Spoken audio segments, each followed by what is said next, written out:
of these communities exist throughout the world. So I mentioned earlier the Raramuri. The Spanish actually call them the Tarahumara because of the way that they ran. There's been many books about these communities, but again, these communities exist forever.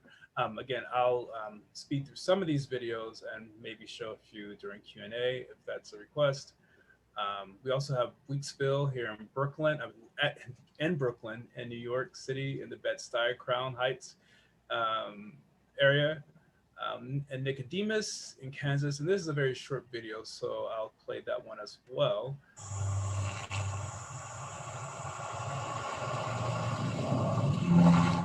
I've met people, I talk about Nicodemus. Oh, I've heard about Nicodemus. I mean, you just get this groundswell. It's a metropolis. It's an awakening when you first get there and you say, with all due respect, this is Nicodemus. If you don't know the history, you almost want to say, it's not that much to lose.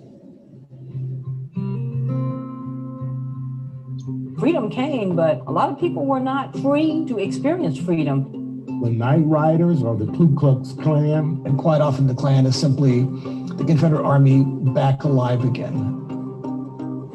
Blacks build a school, whites burn it down. Blacks build a church, whites burn it down.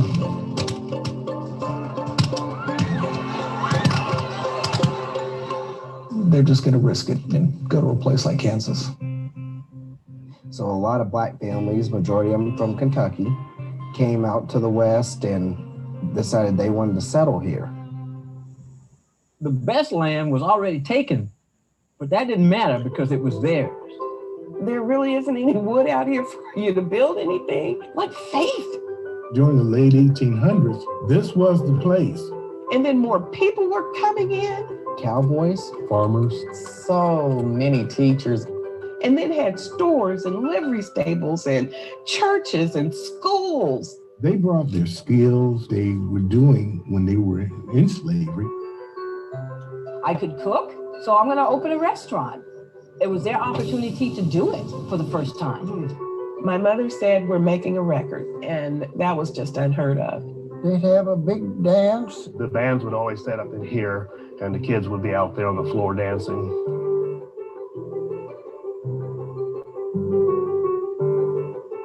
To experience freedom here must have been a phenomenal thing. The railroad was an entity that really would make or break a town. You could get goods in and out very easily. There was a belief that they were going to be landowners and that they were going to have a railroad. And when the railroad didn't come to Nicodemus, you get to Nicodemus, the railroad goes like that. And goes, so the railroad bypassed.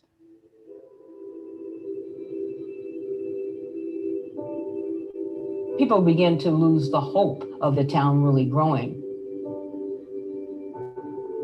The value of Nicodemus is to recognize what we've accomplished. It's just unbelievable what they went through. That's why it's so important to try to preserve. The Park Service is amazing. We would not be existing without them.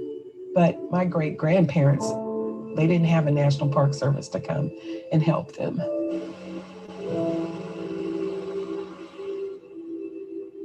It represents for the nation what African Americans did with their freedom. They actually established their own all-Black towns. We didn't really know as a people what to do, where to go, and how to do it.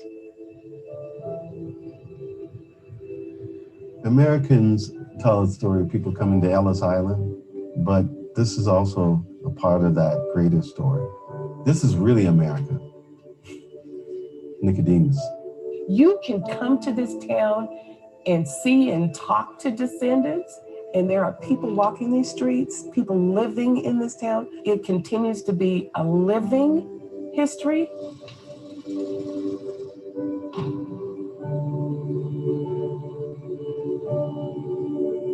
I think it makes you want to appreciate what we have even more now. I think we just take so much for granted.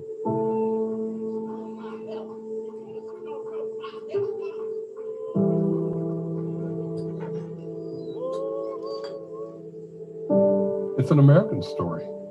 It's a story about people in survival. We're a testimony to surviving against all the odds.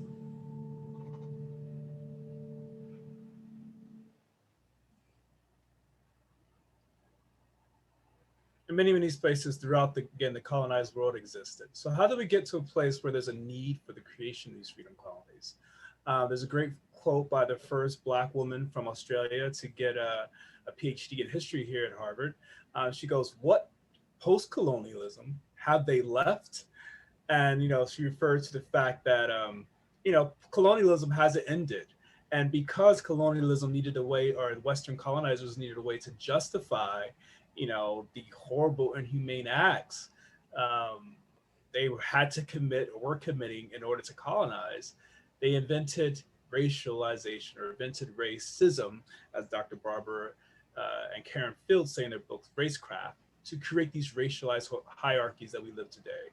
And Jane Elliott, who's an anti-racist activist, back in the 80s or 90s, gave this great speech that I'll play that sort of punctuated what was going on then and what's going on now, that again gave rise to the freedom colonies.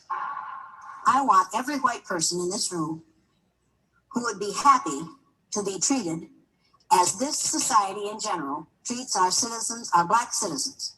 If you, as a white person, would be happy to receive the same treatment that our Black citizens do in this society, please stand. You didn't understand the directions. If you white folks want to be treated the way Blacks are in this society, stand. Nobody's standing here. That says very plainly that you know what's happening. You know you don't want it for you. I want to know why you're so willing to accept it or to allow it to happen for others.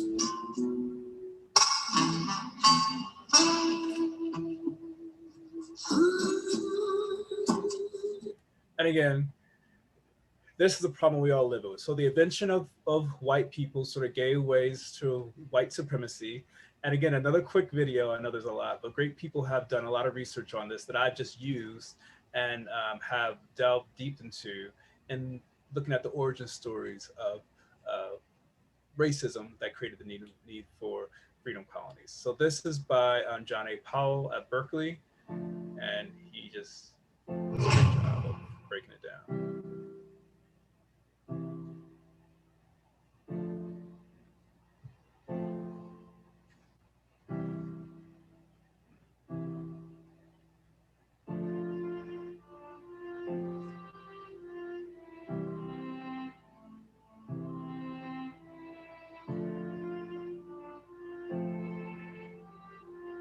But in terms of our early stages, whiteness, as we understand it, race, as we understand it, didn't exist.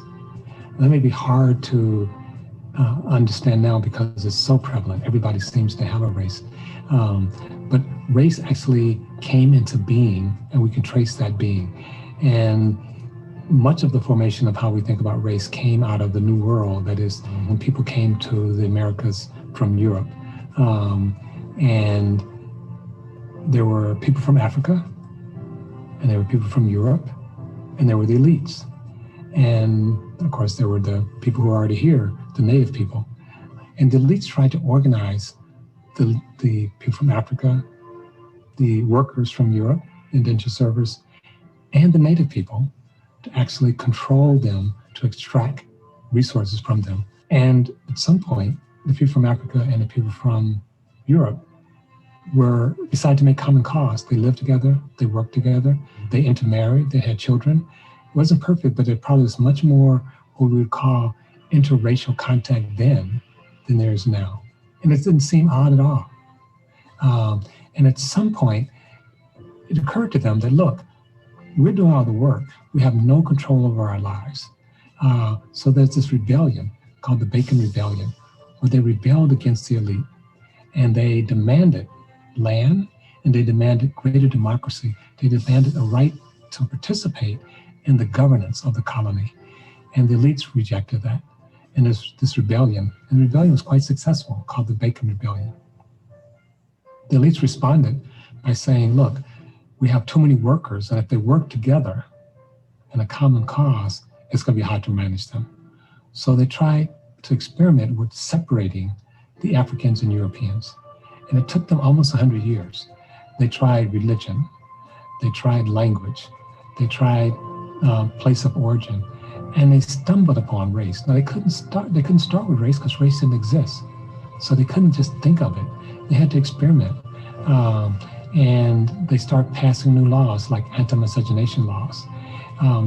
And they told the now newly minted whites that your role is to identify with the elites.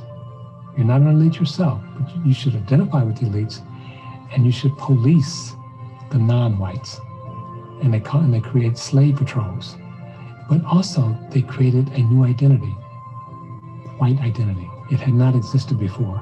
And the white identity was that middle stratum, that stratum of identifying with the elites and controlling the non-whites. And it's important in terms of saying this, that the elites didn't think of themselves as white. Yes, they were Europeans, but they thought of themselves were the elites. And because there'd been this history where whites were so close to what was then blacks, there's always a fear that you might fall back into that space. So there's always this anxiety. An early definition of whites were defined in terms of not being black. It was a negative definition. Interesting, the Bacon Rebellion, Bacon himself was white, but it became known as a rebellion driven by blacks because they were trying to create a sense of blackness being scary and somehow a threat to whiteness. What's important in terms of this history is that whiteness itself never was the top dog. It was always the elites. So when we look at understanding race today and the economy, we sometimes think in terms of whites and non-whites, or whites and blacks, Latinos, others. And it has some currency, that's real. But missing from that formulation are the role of the elites. And the colonies, Virginia being the most important, was a corporation.